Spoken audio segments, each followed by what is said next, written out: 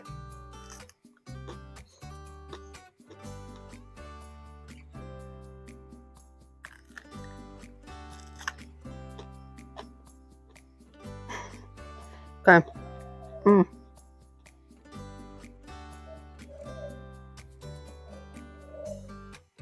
So they taste like a red bell pepper, but the minute your lips or your tongue or any part touches the seeds, that's where the heat starts kicking in. But it's sweet. It's got a little bit of heat. And you can also see the seeds in here. You are able to just dry them out, store them, and you can literally just have your own pepper dew plants and grow your own from your own seeds. And when I do my Picanto pepper juice, I actually leave the seeds in. You get that beautiful sweet taste, tangy sweet taste, and then just a little kick of heat. So it's one of my favorite to bottle and keep on my shelves. So what can you actually make with these beauties? Well, as you guys know, I love to make Picanto pepper juice only because when I bottle them, I can keep them on my shelf for up to a year, and they just mature in the bottles. And I made, I think, 3 bottles, and we're just on our last bottle now, so that didn't really last long. So this year I definitely made sure that I had more plants so that I could harvest and make a few bottles. Also, what you can do is you can stuff them with cheese, cream cheese. You can chop them up and put them in your food. They're really nice for spaghetti bolognese if you're making that. And you can just eat them raw as well on the side. I know my mom does, and she absolutely loves it. So loads you can actually do with this little thing. You might keep a handful and do that, but I'm going to cut them in half, take the seeds out, and I'm actually going to dehydrate them. I'm going to dry them out and make some powder so that I can just add them to my food and see how that tastes. I can't see why it won't taste too nice because I did that with bell peppers and it was so beautiful. They actually thickened my sauces up, so that is something I'm going to try. So comment below and tell me what else I can use pepper juice for, and tell me what you use pepper juice for. So my mouth is actually still on fire. They might be a mild pepper, but they do have a bit of heat on it. Can't wait to make my own pepper dew picantos. So guys, if you enjoyed this video, don't forget to give it a like, subscribe so you don't miss anything else. Go and check out my video on making Picanto pepper juice because it's definitely worth it. And I definitely will see you in the next video.